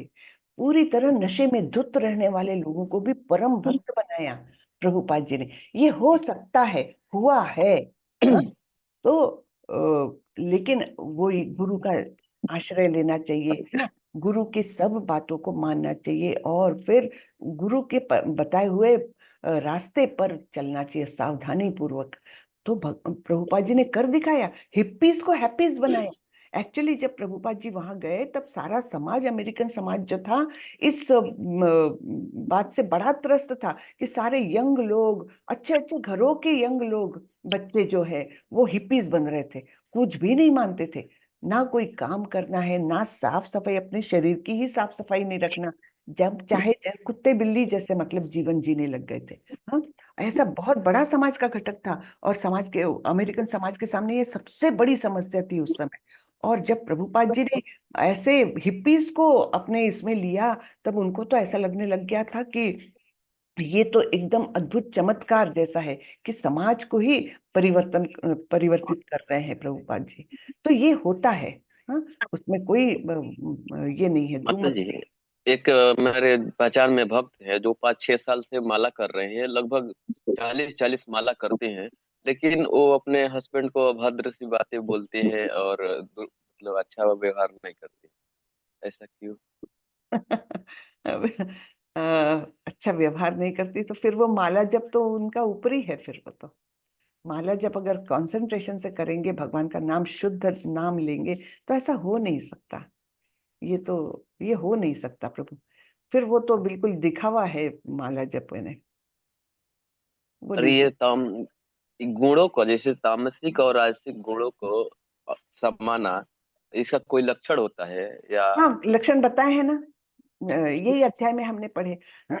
लक्षण क्या है? जो सत्व गुण में स्थित है, वो निश्चित रूप से एक प्रकार के सुख का अनुभव करता है, वो ज्ञान अर्जित करने में रुचि रखता है। जैसे हम देखेंगे, अगर किसी का गुण कौन सा है पहचानना है ना, तो उसको सपोज 2 घंटे उसको फ्री मिल गए तो 2 घंटे एकदम फ्री है, उसको कोई अभी समय का बंधन नहीं, 2 घंटे उसको जो करना है करो मन मर्जी का, तब वो कौन सी एक्टिविटी करता है, इससे हम बिल्कुल निश्चित रूप से पहचान सकते हैं वो कौन से गुण में है। सत्वगुणी को 2 घंटे फ्री मिले ना, वो अच्छी सी कोई किताब उठाएगा और पढ़ेगा। रजोगुणी वाले को अगर 2 घंटे फ्री मिले हैं, तो पहले तो वो अपने हिसाब किताब में लगेगा कि अच्छा मेरे बैंक में ये बैंक में इतना बैलेंस है, वो बैंक में इतना है, चलो शेयर मार्केट देख लेते हैं, है ना। ये एक्टिविटी में वो लगेगा। और तमोगुणी जो है वो क्या करेगा, हाँ मस्त सो जाता हूँ, 2 घंटे अभी मुझे मिल गए हैं, है ना। ये बिल्कुल साफ साफ लक्षण है कौन से गुण में कौन स्थित है। हाँ, अब निश्चित रूप से ऐसा नहीं होता कि जो सोने की लालसा कर रहा है वो एकदम पूर्णतः तमोगुण में है, ऐसा नहीं, लेकिन मात्रा का फर्क है ना। तो उसमें सतोगुण का प्रभाव कम है ऐसे व्यक्ति में, तो और तमोगुण में माता ज्यादा। जी, ये जी पुनर्जन्म का, जैसे कि आदमी जन्म लेता है तभी कहला सकता है, या जीते जी भी अगर परमात्मा की रास्ता मिल जाए तो उसे भी पुनर्जन्म बोल सकते हैं? हाँ, यानी हाँ बराबर, आप जो पूछ रहे हैं मुझे समझ में आया कि एक तो जन्म हमको माँ के गर्भ से मिलता है, वो पहला जन्म जी। हुआ, लेकिन उसके बाद अगर हम गुरु के आश्रय में जाते हैं और गुरु हमको स्वीकार करते हैं शिष्य के रूप में, वो हमारा दूसरा जन्म है, वो आध्यात्मिक जन्म है। जैसे हम लोग दीक्षा लेते हैं तब हमारा नाम भी बदल देते हैं, है ना, जैसे मेरा नाम बदला है, तो वो हमारा पुनर्जन्म है, दूसरा जन्म है। और अभी तक के पाप गुरु ग्रहण करते हैं। आप सोचिए कितनी बड़ी बात है, गुरु पूर्णतः पापों को खुद ग्रहण करते हैं और उसको शुद्ध नया जन्म देते हैं उस व्यक्ति को, और उसके आगे बोलते हैं कि चलो अब तुम अच्छे रास्ते पर चलो, अभी तक के सारे पाप गुरु ने ग्रहण कर लिए। तो ये बहुत बहुत ही बड़ी बात होती है। तो ये दूसरा जन्म होता है, बराबर है। तो इसमें जी। वैसे अपने लोगों में उपनयन संस्कार होते हैं, बहुत सारे संस्कार बताए हैं, कुछ 16 संस्कार बताए हैं जीवन में, उसमें एक उपनयन संस्कार होता है, तब भी उसको दूसरा जन्म मिला ऐसा माना जाता है एक प्रकार से। तो इससे पिछले वाला जितना अच्छे बुरे कर्म होते हैं वो कहाँ जाते हैं फिर उसका तो यही पर जो हम दीक्षा लेते हैं तो अकाउंट हमारे तो गुरु ने ग्रहण कर लिए, बाकी कर लिए? हाँ है ना, बाकी फिर तो वो तो कर्म बंधन कुछ ना कुछ उत्पन्न करेंगे, वो ऐसे नहीं जाएंगे। या तो भक्ति में लग जाओ, तब कर्मों के फल जो है वो निरस्त होते जाते हैं। हाँ, तो कर्माणि निर्दहति किंतु च भक्ति भाजा। हाँ, ये भी ब्रह्म संहिता में ही बोला है, उस वहां पर बोला है कि इंद्र से लेकर इंद्रगोप नाम का एक एकदम सूक्ष्म माइक्रोस्कोपिक एक कीटाणु रहता है। तो इंद्र से लेकर इंद्रगोप तक सभी लोग अपने अपने कर्मों के बंधन में रहकर उसका परिणाम भोगते हैं, किंतु कर्माणि निर्दहति किंतु च भक्ति भाजा। केवल भक्त जो है, भक्ति के माध्यम से उनके कर्मों का निर्दहन हो जाता है, यानी उसके परिणाम भोगने नहीं पड़ते उसको, भक्ति के माध्यम से, भक्ति में आने पर भगवान ऐसा करते हैं। मुझे लगता है माता जी की भगवत गीता का 11वां अध्याय में पढ़ता हूँ तो लगता है मेरा पुनर्जन्म होने वाला है। वेरी ऐसा गुड। इस तरह से लगता है। और एक ऐसा मतलब कंपन और अंदर में भावना आती है कि मैं, लगता है कि मैं ही खास मेरे भगवान के लिए ही जीवन रहता तो अच्छा रहता, ये दूर करके। और आंखों में आंसू आ जाती है, पता नहीं क्यों। जी जी प्रभु, अच्छी बात है। हरे कृष्ण कृष्ण कृष्ण हरे हरे, हरे राम हरे राम, राम राम हरे हरे। जी, हरे कृष्ण, हरे कृष्ण। जी, दूसरे लोगों को भी प्रश्न पूछने हैं, हम देखते हैं। नवीन प्रभु, आपको कुछ पूछना है? हरे कृष्णा माता जी, हरे कृष्ण, दंडवत प्रणाम। दंडवत प्रणाम जी। माता जी, जो आज प्रभुपाद जी ने जो तात्पर्य बताया ना तीनों गुणों का, तो वो तो बहुत अच्छा लगा। और मतलब अच्छा, पहली बार ही सुना है कि हम स्वभाव से ही मतलब तीनों गुणों से परे होते हैं। मतलब हमें हाँ, हमारे बचपन से वास्तविक ही, स्वरूप हाँ में। जी, जी जी। तो जैसे हम अनुभव भी करते हैं कि जैसे हम कई बार ना बचपन में होते हैं, जैसे जब पैदा होता है बच्चा, तो वो मतलब सच में ही वो परे होता है। मतलब मुझे भी अनुभव होता है जब मैं पीछे जाता हूँ बचपन में, तो हम देखते थे कि हम खेलते थे, तो हम ये सोचते नहीं थे कि भाई हम गंदे बच्चे के साथ खेल रहे हैं, अच्छे बच्चे के साथ खेल रहे हैं, या अमीर के साथ खेल रहे हैं या गरीब के साथ खेल रहे हैं। तो हमारे को ये बिल्कुल नहीं बांधती थी ये चीजें। लेकिन जैसे जैसे हम प्रभाव में आते हैं, समाज में, शिक्षा में, तो हमें क्या कि फिर वो हम हमारी जो मतलब हार्ड डिस्क है वो बढ़ती रहती है कि हाँ भाई अब जो है ये अच्छा है, ये बुरा है, ये हम्म मतलब ये गंदे लोग हैं, ये अच्छे लोग हैं। तो इस तरह हम जो है ना गुणों से बंधते चले जाते हैं। तो ये तो आज बहुत अच्छा लगा कि जो उसमें बताया कि हम स्वभाव से ही जो है तीनों गुणों से परे होते हैं। मतलब हमारा वास्तविक स्वभाव यही हाँ है कि हम हाँ। भगवान की सेवा में रहें। जी जी जी, बिल्कुल बिल्कुल। धन्यवाद माता जी, बहुत अच्छा लगा आज जी, बताया ये। बहुत बहुत अच्छा है ये। धन्यवाद। बहुत बहुत अच्छा है ये। हरे कृष्णा। जी, धर्मेंद्र प्रभु, आपको कुछ पूछना है? हरे कृष्ण माता जी। जी, हरे कृष्णा। माता जी, मैं गीता के बहुत दिनों से अध्याय भी कर रहा हूँ और नाम जब भी बहुत करता हूँ, लेकिन मैं कुछ दिन से थोड़ा बीमार सा हो गया हूँ।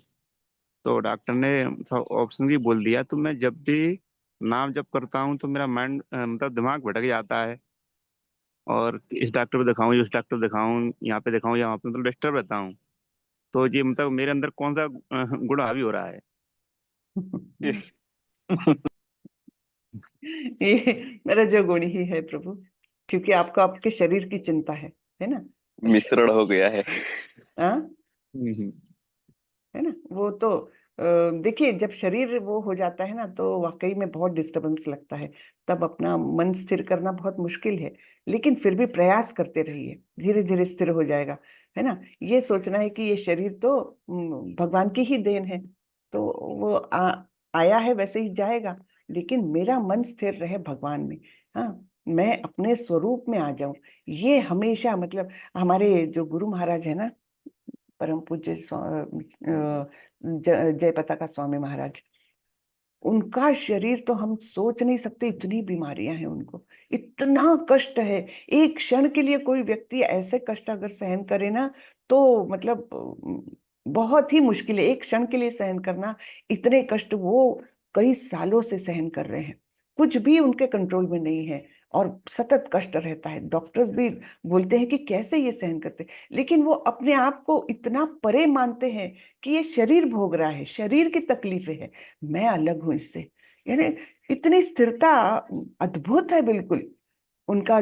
जब देखते हैं ना हम, अभी भी कुछ नहीं हो सकता शरीर से, फिर भी वो क्लास लेने जाते हैं, फिर भी वो बोलने का प्रयास करते हैं। उनका बोला हुआ समझता नहीं है, तो दूसरे भक्त को वो बताना पड़ता है कि वो क्या बोल रहे हैं, क्योंकि स्पष्ट निकलता नहीं है शब्द।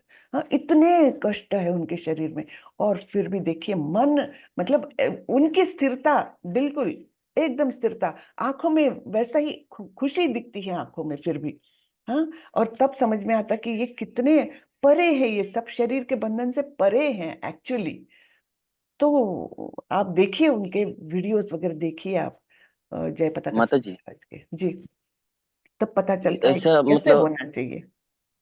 मतलब ऐसा तो नहीं होगा जैसे कि हमारे मन तमाम इच्छाओं से ग्रस्त हुआ है और छोड़ना नहीं चाहता है उस सुख शांति को, जिसकी वजह से मन नहीं भटकता है। माता, ऐसा ही नहीं, मुझे मतलब शरीर की इतनी चिंता नहीं। लोग जो आते हैं, लोग बोल देते हैं इस डॉक्टर से दिखाइए, यहाँ पे दिखा लीजिए, वहां पे दिखा, फिर क्या उसका चिंतन होने लगता है कि वहां जाना चाहिए कि नहीं जाना चाहिए, यहाँ दिखाना चाहिए कि नहीं दिखाना चाहिए। ना, मैं अपने शरीर से इतना चिंता इतना लगाव भी नहीं है। मैं तो ज्यादा से ज्यादा नाम जप करता रहता हूँ, और बहुत दिनों अच्छी से कर बात। रहा भी, इससे नहीं, बहुत अभ्यास, बहुत दिनों से प्रयास कर रहा हूँ। जी जी, अच्छी बात है, हम्म। बहुत अच्छी बात है प्रभु। सुबह थोड़ा सा बस योगा कर ले। नाम, हाँ, नाम जब करते रहिए, वो सबसे कारगर वही है ना? सबसे हम्म। कारगर तो वही है। जी, हरे कृष्णा। हरे हरे कृष्णा माता जी, दंडवत प्रणाम। दंडवत प्रणाम प्रभु, माता जी। माता जी, वो एक मैंने अभी चैट बॉक्स में डाला है, शिव जी का उत्पत्ति कैसे हुआ है माता जी? शिव जी की वैसे तो उत्पत्ति ब्रह्मा जी के भवों के बीच में से हुई है। लेकिन उनका स्वरूप ऐसा है, जैसे मैंने बताया ना, दही और दूध का जो अंतर है, वो तो दूध को दही में कन्वर्ट किया गया, इस प्रकार से है। वैसे उनकी उत्पत्ति ब्रह्मा जी के भ्रुकुटों में से है, मतलब कपाल मध्य से है। रुद्र का हुआ था उसमें तो। वही शिव रुद्र। जी के वही है। मुझे वो उतना डिटेल में पता भी नहीं है, लेकिन मैं तो यही अभी तक समझ रही हूँ कि रुद्र और शिव जी स्वरूप अलग अलग है, वही है। लेकिन और वो लिंग जो होता है वो क्या, वो मतलब समझ में नहीं आया, नहीं, लिंग मुझे भगवान बस का। इतने डिटेल्स नहीं मालूम माता जी, सॉरी। हाँ, नहीं हाँ पता है मुझे। हरे कृष्ण। मैं भी तो विद्यार्थी हूँ, बहुत प्राथमिक विद्यार्थी हूँ, तो मुझे इतना नहीं मालूम। जी जी माता जी, कोई बात नहीं, हरे दंडवत प्रणाम। जी जी, हरे कृष्णा। तो चलिए माता आज का। जी, जी एक एक सेकंड, थोड़ा सा एक प्रश्न और है। और जैसे कि मेरे से जुड़े हुए एक फ्रेंड है, उनको मैं ज्वाइन कराया था गीता में, और उनका आज जन्मदिन है। थोड़ा सा आप शुभकामना दे देती अपने मुखों से। जी जी। प्रियदर्शनी पटेल उनका नाम है, जो ग्रुप ओके। में अभी ज्वाइन है क्लास। हरे कृष्णा, हरे कृष्णा। कृष्ण की कृपा हमेशा रहे। हाँ माता जी, आप है क्या यहाँ पर? जी माता, नहीं है लगता है। है माता जी, क्लास ज्वाइन किए। अच्छा, तो आपको बहुत बहुत शुभकामनाएं, और आपके ऊपर कृष्ण की कृपा हमेशा बरसती रहे। और हरे कृष्णा कृष्ण कृष्ण हरे हरे, हरे राम राम राम हरे हरे। ये आपके लिए। हरे हरे कृष्ण। हरे हरे कृष्ण। हरे कृष्ण माता जी। हाँ, बहुत बहुत शुभकामनाएं। ऐसे ही कृष्ण के प्रति लगाव बना रहे आपका, और बहुत सारी प्रगति करें आप। ठीक है जी माता जी, धन्यवाद। जी। हरे माता जी मेरा एक क्वेश्चन है। जी। लक्ष्मी माता जी, मैं ना ये इस्कॉन से परमानेंटली जुड़ना चाहती हूँ। मतलब अभी तो मैं ये भगवत गीता कर रही हूँ, पहले भी मैं जाती थी, हमारे यहाँ पे मंदिर है इस्कॉन का पुणे में। बट मैं परमानेंट जुड़ना चाहती हूँ। मतलब मैं ऐसे रेगुलरली मंदिर तो विजिट नहीं कर सकती क्योंकि दूर है घर से, बट वहाँ जाने से बहुत अच्छा लगता है। तो मैं परमानेंटली कैसे अपनी सेवा कर सकती हूँ या जुड़ सकती हूँ? आप लाइफ मेंबर बन सकती है इस्कॉन की, और उनके जो भी कार्यक्रम आते हैं फिर आपको पता लगते रहेगा। ऑनलाइन जुड़े रहिए। हम लोग बाहर नहीं जा सकते ज्यादा, है ना, मैं भी नहीं जा सकती हूँ, तो जी घर में बैठे बैठे हमको इतनी सुविधा है। और इस्कॉन बेंगलुरु की ओर से बहुत सारे क्लासेस चलते रहते हैं साइमल्टेनियसली, केवल भगवत गीता के नहीं, अनेक आते हैं। भक्ति सदाचार के आते हैं, फिर पुस्तकों का पाठ होता है, जैसे प्रभुपाद जी का लीलामृत हो, या चैतन्य चरितामृत हो, या भागवतम हो, इनके पाठ, मतलब कोई पढ़ते हैं और हम सब लोग सुनते हैं, इस प्रकार से होते हैं। फिर भागवतम की क्लासेस होती है रेगुलरली। तो ऐसे बहुत सारे क्लासेस दिन भर आप करोगे तो दिन भर के लिए क्लासेस आपको मिलेगी। सुधीर प्रभु को बहुत सारे मालूम है। तो इस प्रकार से आप जुड़े रह सकते, दिन भर आप श्रवण कर सकते हो, इतने क्लासेस लगे रहते हैं। हाँ? ऑनलाइन जाइए, हर महीने मतलब वो क्लास होती है, फर्स्ट लेवल सेकंड लेवल है, ये तो तो वो अच्छा लगेगा, सुनेंगे। हाँ भक्ति की जी पहली सीढ़ी श्रवणम जैसे बताया गया है, उसको फॉलो करिए, है ना, भक्तों का संग करिए ऑनलाइन। जी। जी फिर जैसे जैसे आपकी लेवल्स बढ़ेगी ना, जैसे इसके बाद लेवल 2 करोगे, लेवल 3 करोगे, तब भक्ति वृक्षा ग्रुप्स फॉर्म करते हैं। तो उसमें 8-10, जैसे 8-10 माता जी मिलके, या उसमें प्रभु जी भी आ सकते हैं, वो उनका एक इनफॉर्मल ग्रुप हो जाता है। फिर वो लोग कैसे एकदम फ्रेंडशिप हो जाती है उसमें भक्ति वृक्षा में। और फिर अलग अलग वो कुछ पढ़ेंगे, कुछ चर्चाएं होती है ना। तो इस प्रकार से अच्छा संग मिलता है, भक्तों का संग मिलता है, वो भक्ति वृक्षा ग्रुप्स जब बनेंगे तब बहुत अच्छा लगता है। जी मैं जी जी माता जी, क्योंकि अभी अकेले में हो नहीं पाता इतना, कभी तो वो डिस्ट्रैक्ट हो जब जाते हैं कभी। जैसे ही भक्ति वृक्षा में आप जुड़ोगे ना, तो बड़ा फिर आपको ये लगेगा कि हाँ चलो, सबके साथ मेरा भी हो रहा है। हम्म, हरे कृष्ण माता जी। हरे कृष्ण जी। माता जी, आपका सेशन का और क्या टाइम है? ये टाइम के अलावा मैं तो एक ही लेती हूँ, हर टीचर एक ही लेता है, एक से ज्यादा नहीं लेता। ये लेवल 1 का। हाँ, और हमको जैसे ये ले रही हूँ मैं लेवल 1, फिर लेवल 2 भी मैं ही लूंगी। उसके बाद लेवल 3 में आपको दूसरे टीचर से जोड़ दिया जाएगा, है ना। और जी फिर माता जी। जैसे ये महीना गया, ये हमने 2 तारीख से चालू किया ना सेशन, तो ये जी लेवल माता 1 जी। और लेवल 2 खत्म होते होते जैसे मार्च में भी चले जाएंगे, लेकिन मार्च में दूसरे टीचर्स का लेवल 1 चालू हो जाएगा। हाँ, हमारा लेवल 2 साइमल्टेनियसली चल रहा है, लेकिन दूसरा एक कोर्स फिर से चालू हो जाएगा लेवल 1 का, और हमको फिर जैसे अपने इसमें कोई April में। चैप्टर छूट गया है तो फिर वो मार्च में कंटिन्यू होगा? हाँ, 3 वो मार्च कर सकते हैं आप। 3 मार्च से हाँ, 3 मार्च से शुरू हो रहा है नया सेशन, तो आप वो नया सेशन भी ज्वाइन कर सकते हैं। हाँ, और जी माता जी, जी। है ना, तो वैसा कर सकते हैं आप। कोई हरे से कृष्णा माता जी। जी, माता जी, बच्चों के लिए भी कुछ क्लास के लिए हाँ लिंक है ना, है। बच्चों के भी क्लासेस है, तो आप मिल सकता है माता जी लिंक? हाँ हाँ, तो आप एक काम करिए, t.ly/गीता GITA है ना, इस पर ही जाइए, वहां पर बच्चों के लिए कोर्सेज कौन से वो सब आपको मिलेगा। टी मुझे मैं लिख समझ के देती हूँ, मैं चैट में लिखती हूँ। जी जी माता जी, जी जी, धन्यवाद माता जी।